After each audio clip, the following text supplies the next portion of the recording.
Hey everyone, and welcome to this week's edition of Tech Talk Tuesday. Today is August 3rd, 2021. It is a lovely August day here in Indiana. I hope it is great where you are. But today I am riding solo. Matt is out today, so you're stuck with me while I give you the latest tech happenings. And it's been an interesting week, actually. So I have some interesting stories I'm going to throw at you guys, give you my opinion. And yeah, hopefully you guys like what I have to say. So we are going to start with the US actually just came to a deal which is actually bipartisan, which was interesting to me. Considering that's not something that happens very often. But it's around a $1 trillion deal, but specifically 65 billion of that is getting put towards making sure that every American has reliable high-speed internet. So originally Biden was hoping that this was going to be around 100 billion. So we're falling a little bit short of that, but I think that this is a great way to get going on this initiative. Obviously, the money is going to people or to companies that you will have to make sure that they have a low cost option for these customers. So you're not going to get price gouged by this, which is great. So yeah, I mean, this is a really positive thing. I believe some of this also includes language that it'll help low income families pay for devices like laptops or tablets, which is also a really good thing.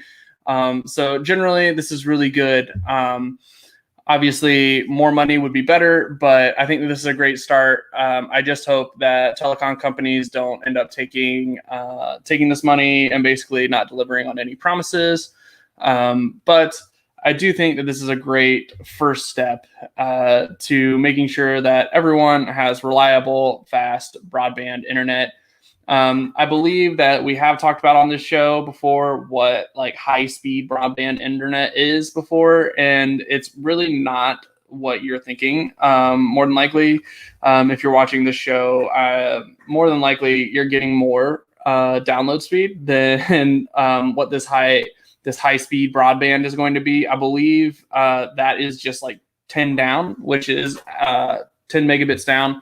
So that's pretty low.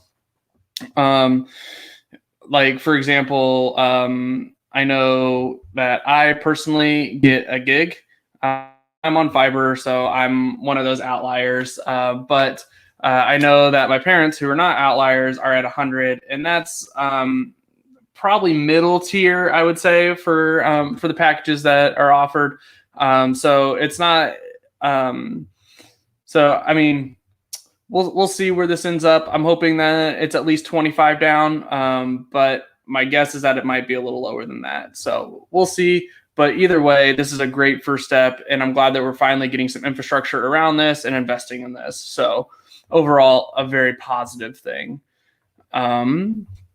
Moving on to the next thing, it is also government related. So hope that you are ready for that. So the Pentagon is coming out and saying that it has some precognitive AI that can predict events days in advance. Okay, this sounds very scary. So what actually is this? So this is very interesting in that really what the Pentagon is saying is that it's days in advance of what they can do currently. It's not that they can predict the future or anything like that.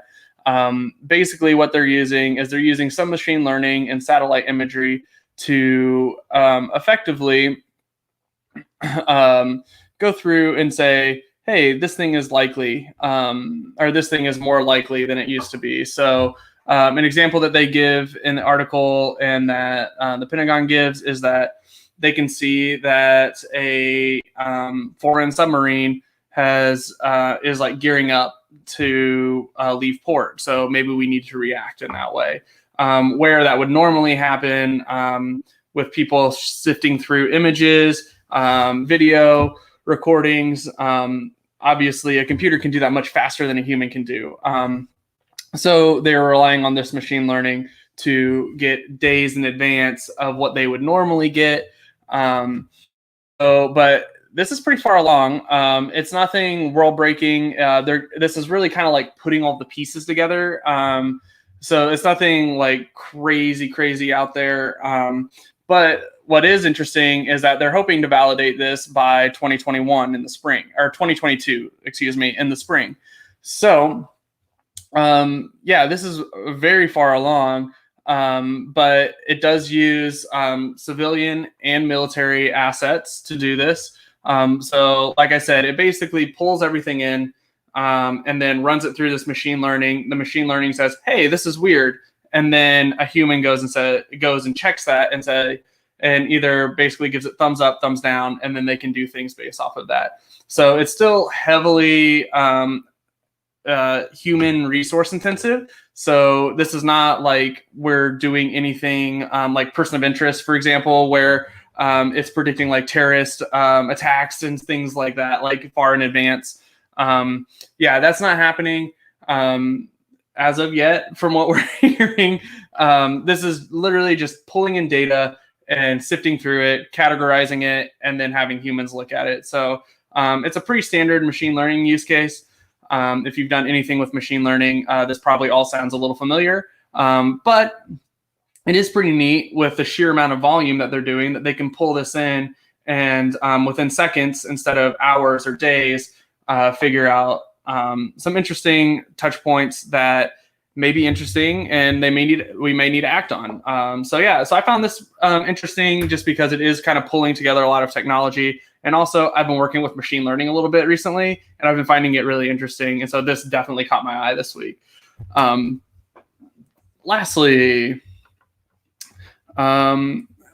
a little more fun of a topic, and pretty interesting as well. But if you don't know what a bipedal robot is, it is a two-legged robot. So you may have seen Boston Dynamics, like four-legged dog thing. That's a quadrupedal. So that's four legs, obviously. But what's interesting is that this is the first robot to actually run a 5K. So I want to state that this was not on its own. There was somebody controlling it. So it's not like it was running some predetermined route and using machine learning and figuring that out. That's coming. I guarantee you it is. But it did run and stay up on its legs for a whole 5K. I say it stayed up on its legs, but it did fall twice. One was because it tried to take a turn too quickly. So that was human error. And one was because the brain overheated. And I'm sure that we can all relate to that.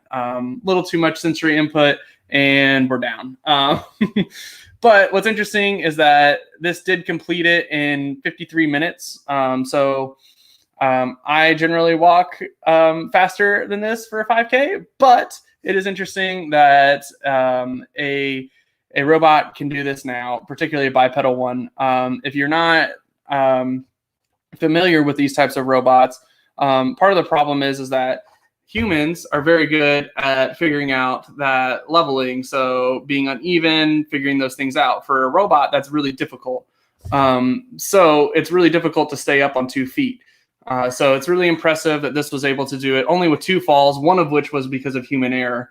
I find this really, really cool. It was a little more lighthearted, and it's cool to see how fast we are iterating over these robots. That's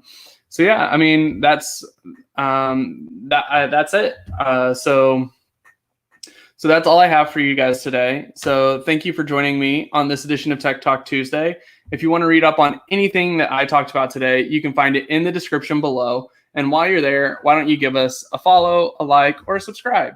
It helps us out with all those algorithms that help us get the news out to everyone else, helps keep everybody more informed, and helps people be more tech literate, which is something that can be incredibly challenging.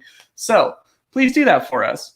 If you want to have your question answered live on air, you can hit me up on Twitter. My Twitter handle is @NealTardy because that is all I can remember, just my name. So hit me up on there. I'd be more than happy to answer one of your questions live on air, or if you don't want that, I'd be happy to answer it. I'd be happy to answer it on Twitter itself. So hit me up there. And yeah, so obviously we go live every Tuesday at 7 p.m. We hope to see you guys live.